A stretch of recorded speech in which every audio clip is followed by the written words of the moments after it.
Jammu Kashmir peoples conference की तरफ से हम ने आपको दावत दी, आपके मशकूर हैं, आप यहाँ पर आए।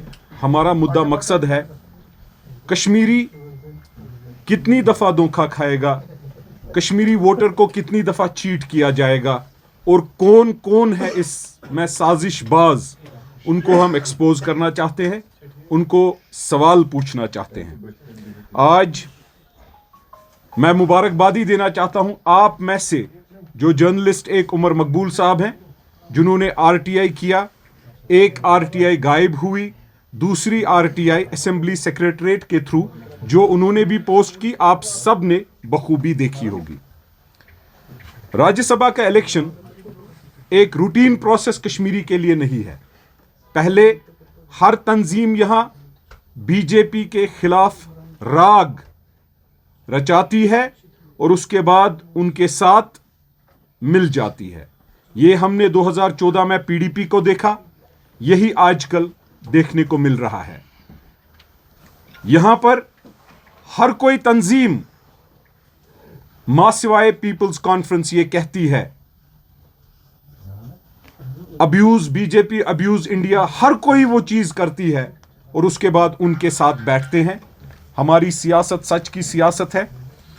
आरटीआई की रिप्लाई जो आई है, देखिए मैं तमाम कश्मीरी अवाम को और आप सब से बिलखुसूस मीडिया फ्रेटर्निटी से गुजारिश करता हूं, कुछ लोग, मुझे यह समझ नहीं आ रहा है, जैसे एएनएन एक न्यूज आप में से, उन्होंने वीडियो किया, एक्सप्लेन किया लोगों को। मैं गुजारिश करना चाहता हूं आप सब वीडियो करें, एक्सप्लेन करें राज्यसभा का इलेक्शन क्या होता है। राज्यसभा का इलेक्शन एक इलेक्शन होता है जिसमें एमएलए वोट डालते हैं और यह ओपन बैलेट वोट होता है।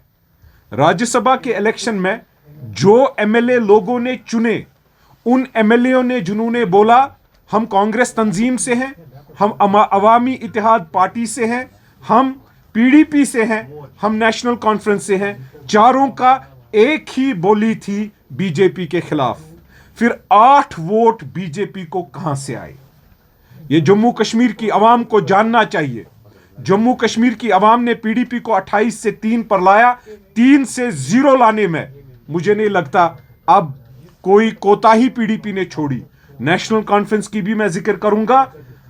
हैरान इस बात पे हम होते हैं कि कांग्रेस ने, इसमें कांग्रेस भी मुलव्वस है।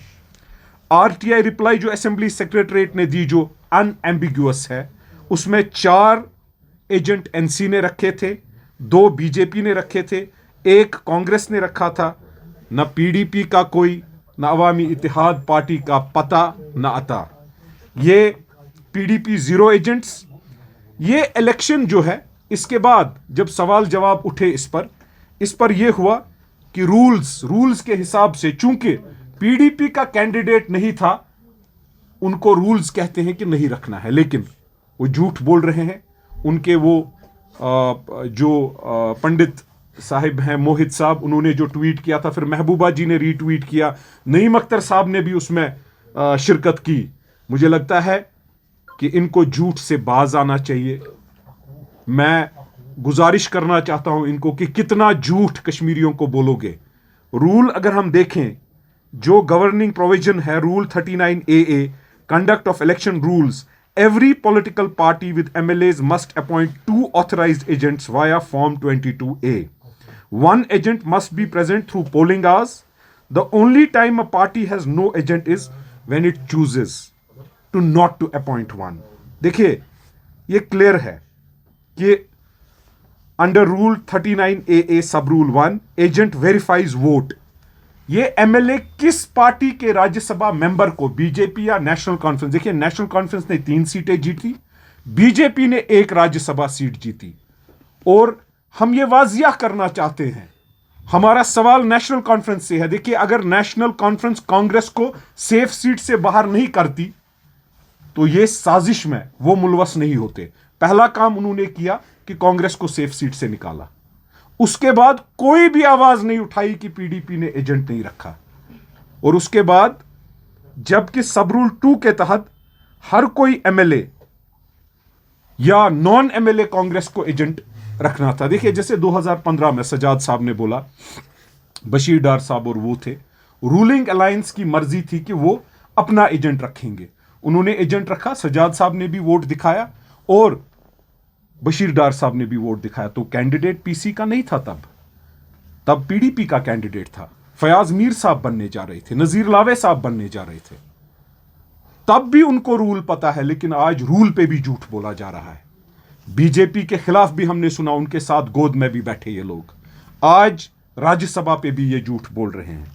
देखिए, हमारा यहां मुद्दा मकसद एक है, पीडीपी ने एजेंट नहीं रखा, नेशनल कॉन्फ्रेंस ने आवाज नहीं उठाई। ये जैसे सजाद गनी लोन साहब ने चूज किया कि वो इससे दूर रहे, क्योंकि उनको लगा ये मैच फिक्सिंग है। जम्मू कश्मीर पीपल्स कॉन्फ्रेंस का एक एमएलए, हमारा कायद सजाद गनी लोन साहब थे, वो इससे बाहर रहे। इसलिए बाहर रहे, उनको मैच फिक्सिंग ये लगी। आज आरटीए की रेवल्यूशंस जो है, उनसे ये वाजिया हो रहा है, प्रूव हो रहा है कि ये मैच फिक्सिंग थी। और मैच फिक्सिंग किन किन की थी? ये 8 वोट कहां से आए? पीडीपी ने एजेंट क्यों नहीं रखा? मुझे बताइए। अगर 2015 में जब पीडीपी को वोट चाहिए थे, चलिए आज के ही इलेक्शन में देखेंगे, तब इन्होंने एजेंट रखे। कांग्रेस का तो कोई नहीं था, कांग्रेस ने भी एजेंट रखे। तो रूल को झूठ मत बोलिए, आप कितना झूठ बोलोगे? दूसरी बात, कांग्रेस के एजेंट मेरे अजीज निजामुद्दीन भट्ट साहब, वो एजेंट थे, उन्होंने वोट चेक किए, लेकिन उनका वोट किसने चेक किया? और उन्होंने किसको वोट क्रॉस वोटिंग करने दी? अब क्या क्या बेचोगे कश्मीरियों का? अब क्या बेचने को रह गया है? मैं कांग्रेस राहुल गांधी साहब से पूछना चाहता हूं, उनके करा साहब यहां हैं, उनको पूछना चाहता हूं, मुझे बताइए, आपने नॉन एमएलए को एजेंट क्यों नहीं रखा, या 2 एजेंट क्यों नहीं रखे? क्यों आपने बीजेपी को फ्री वे दिया? पीडीपी ने क्यों फ्री वे दिया? देखिए, नंबर्स ऐड नहीं हो रहे हैं, ये कोलैप्स ऑफ स्क्रूटनी है। इन्होंने इंटेंशनली, मैलिफाइड इंटेंट इनका था, बदनीति थी, नियत बद था, तो उस बदनीति की वजह से ये कामयाब हो गए। इनको पता था हम पकड़े नहीं जाएंगे। मैं डायरेक्टली महबूबा मुफ्ती साहिबा को पूछना चाहता हूं, एजेंट फॉर्म पे दस्तखत महबूबा मुफ्ती साहिबा के होने चाहिए एज पर द रूल्स। तो चूंकि उन्होंने एजेंट नहीं रखा, उनकी क्या जवाजियत हो सकती है कि वो मुलवस बीजेपी के राज्यसभा मेंबर को बनाने में नहीं है? अगर मैं गलत कह रहा हूं, मैं चौराहे पे माफी मांगूंगा, मगर अगर झूठ रूल के बारे में बोल रहे हो, कौम से माफी मांगना आपकी तो वो तो हम एक्सपेक्ट ही नहीं कर रहे हैं। लेकिन हम कश्मीरियों को, अपनी आवाम को यह बताना चाहते हैं कि जैसे सजाद गनी लोन साहब ने अपने ट्वीट में कहा कि अब हम थक गए झूठ सुन सुन के, the joke is on Kashmiris. देखिए, मिसलीडिंग नैरेटिव जो पीडीपी चला रहा है, जो पैटर्न दिख रहा है, जो आरटीआई इंडिकेट कर रहा है, question national conference, Congress, PDP और एआईपी, जो इन्होंने फिक्स्ड मैच खेला और बीजेपी को आगे चलाया। अगर आप सब लोग बीजेपी के ही पार्टनर्स हो, कोई वर्किंग रिलेशनशिप सीएम साहब चाहते हैं, पीडीपी रिवाइवल चाहता है, कल तक उनकी पार्टी से भाग रहे थे, आज उनकी पार्टी में लोग आ रहे हैं, तो अगर आप रिवाइवल चाहते हो, अगर आप बीजेपी के पार्टनर्स हो एआईपी लेकर, सीधे कश्मीरी को बोलो। झूठ क्यों? हमारी गर्दनें बेच के खा गए, हमारी जमीनें बेच के खा गए, पीएसए लगाए, जेल भरे, कत्लो गारत की। अब मुझे यह समझ नहीं आ रहा है, आगे की नस्लों को भी खत्म करना चाहते हो झूठ बोल बोल के। पीपल्स कॉन्फ्रेंस की पोजीशन क्लियर थी, और वो पोजीशन यही थी कि जो ये आरटीआई का एटम बॉम्ब जो उमर मकबूल साहब ने डाला है, जो उन्होंने लाया है, मैं ये वाजिया करना चाहता हूं, हमें यह पता था अगर सजाद साहब ने वोट डाला होता, नेक नीति से एंटी बीजेपी कैंडिडेट को डाला होता, हमें कोई खुदा नहीं मानता। सजाद साहब ने तब भी बोला यह मैच फिक्सिंग है, आज ये प्रूव हो रहा है। तमाम कश्मीरियों को यह वाजिया हम कर रहे हैं कि ये जो भी हुआ, अब कल से नया पैंतरा चल रहा है। ये महबूबा मुफ्ती साहिबा जो हैं, और उनकी बच्ची इल्तिजा मुफ्ती साहिबा। देखिए, अब ये डाइवर्जन चाहते हैं। अब इनका यह है कि इसको डाइवर्ट कैसे करें। अब ये निकले हैं उर्दू की बोली बोलने। अब ये निकले हैं कि उर्दू हमारी जबान कश्मीरी है। कश्मीरी इनको आती नहीं है। कश्मीरी के बारे में कोई बोल नहीं रहा है। मुझे पूरा यकीन है उर्दू इनको पढ़ना नहीं आता है। हम ये डाइवर्जन होने नहीं देंगे।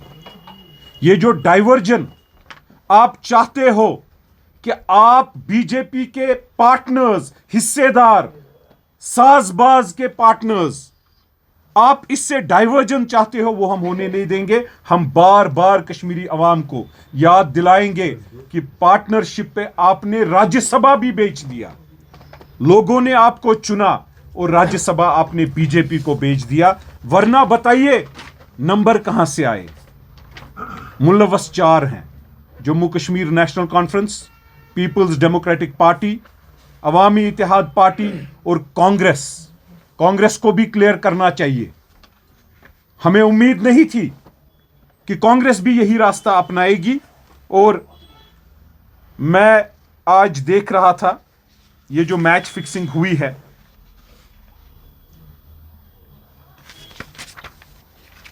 उर्दू के बारे में गिलानी साहब का बोला गया। यह बोला गया कि गिलानी साहब ने तब बोला था। इल्तिजा मुफ्ती साहिबा का ट्वीट है। अगर वो सही है, अगर वो सही है, आप गिलानी साहब के बारे में आपने ट्वीट किया। गिलानी साहब ने Mufti is the master in sugar coating poison. Gilani साहब ने मुफ्ती साहब को जहर बोला, तो फिर यह भी सही है। गिलानी साहब ने, उनकी क्या सियासत थी, क्या सियासत नहीं थी, क्योंकि कि आप सेलेक्टिव अब इस पर भी चल रही हो, आप सेलेक्टिविटी पर आई हो। इसके बावजूद भी हम डाइवर्जन नहीं करने देंगे, कोई डाइवर्जन नहीं करने देंगे। गिलानी साहब की उर्दू की वीडियो चढ़ाई है, यह भी चढ़ाइए कि वो मुफ्ती साहब के बारे में क्या बोलते थे, कि वो सच था, यह झूठ है, कि दोनों सच है। ये इल्तिजा मुफ्ती साहिबा, आपको जवाब देना पड़ेगा। हम डाइवर्जन नहीं होने देंगे। 8 वोट, कश्मीरी अवाम के 8 वोट, कश्मीरी नुमाइंदों के 8 वोट, जो कश्मीरी पीडीपी, नेशनल कॉन्फ्रेंस, अवामी इत्तेहाद पार्टी और कांग्रेस के असेंबली में एमएलए हैं, उनमें से 8 वोट। पीडीपी के 3 तो रूल आउट होते हैं कि उन्होंने डाले ही डाले बीजेपी को है। कांग्रेस ने क्यों एक ही एजेंट रखा? यह सवाल हम पूछते जाएंगे। हम वाजिया करना चाहते हैं और आप सबसे गुजारिश करना चाहते हैं, जैसे एएनआई, जैसे उमर मकबूल साहब, आपकी जिम्मेदारी है। आप लोगों को बताइए। आपके जरिए हम भी लोगों को बार बार बताना चाहते हैं, लेकिन आपके भी वीडियोस इंपॉर्टेंट है कि बीजेपी को किन किन दरवाजों से कौन कौन घुसाना चाहता है। तो मैं आपका बहुत बहुत शुक्रगुजार हूं, आप यहां पर आए। हमारा यही वक्तन फवक्तन ये होता है कि हम एक्सपोज करते जाएं, लेकिन इसके साथ साथ जब ये वीडियो मैं इल्तिजा मुफ्ती साहिबा का देखता हूं, गिलानी साहब का जो उन्होंने चढ़ाया, मैं होम मिनिस्टर साहब, प्राइम मिनिस्टर साहब, एलजी साहब, चैलेंज करना चाहता हूं आपको। मुझे ये बताइए, चूंकि ये खानदान, ये मुफ्ती साहिबा की पोती है, इनको इस चीज की इजाजत है, लेकिन अगर इसको कोई लाइक करेगा, वो शाम को जेल होगा। सोपोर में पीएसए गरीब के बच्चे को लगा। कहीं और अगर गिलानी साहब का पोस्ट लाइक किया जाए, गिलानी साहब का कोई भी तकरीर या किसी भी चीज की, उसको थाना बुलाता है। लेकिन इनको क्या ये शील्ड और शेल्टर मिल रहा है? क्यों मिल रहा है? मैं आपके जरिए यह वाजिया करना चाहता हूं, मेरे कश्मीरी नौजवानों, इस धोखे में मत आना। यह एक ट्रैप मुफ्ती खानदान का है कि आप लाइक करो आपको थाना बुलाएगा, इसको कुछ नहीं होगा। यिना लाइक करियो अथ, मगर मैं कश्मीरी अवाम को यह बोलना चाहता हूं, मेरा फोन नंबर 9596422222 है। मेरा ईमेल i9596422222 है @gmail.com। आप कांटेक्ट कीजिए पीपुल्स कॉन्फ्रेंस की तरफ से। मुझे मेरे कायद ने यह हुक्म दिया कि अपने नंबरान आप पब्लिकली दे दो। अगर किसी को भी जेल दिया है इस पोस्ट को अपलोड करने पे, अगर कोई भी आज जेल में है जबकि हजारों नौजवान, हमें कांटेक्ट कीजिए। हम जाके एलजी, होम मिनिस्टर और प्राइम मिनिस्टर के दफ्तर के सामने वहां बैठेंगे और बताएंगे, मुझे बताइए इस मोहतरमा को इजाजत है लेकिन गरीब के बच्चे को जेल में डालने का कानून है, कानून में भी सेलेक्टिविटी क्यों? कश्मीरी अवाम को जिसका भी बच्चा, जिसका भी भाई, जिसकी भी बहन, कोई भी अगर जेल में इसकी वजह से है, हमें कांटेक्ट कीजिए। ऑलरेडी करीब 84 लोगों का लिस्ट हमारे पास आया है, जिसको हम लिखेंगे, जिसके बारे में ट्वीट करेंगे, जिसकी आवाज हम उठाएंगे। तो जो भी इस वजह से जेल में है, आप देख लीजिएगा, ये बीजेपी के सफों में बैठे हैं, बीजेपी की नमाजों में शामिल हैं, इसलिए इनको इजाजत हो सकती है। लेकिन हम अपनी कोशिश, अपने लोगों को खड़ा, अपने लोगों के लिए खड़ा रहने से, हमारे जिस्म में जब तक आखिरी खून का कतरा होगा तब तक हम खड़ा रहेंगे। और इंशाअल्लाह कश्मीरी अवाम को वक्तन फवक्तन हम ऐसी ऐसी चीजें एक्सपोज इन लोगों को जिन्होंने हमारी गर्दनें बेची हैं, हम बार बार करते जाएंगे।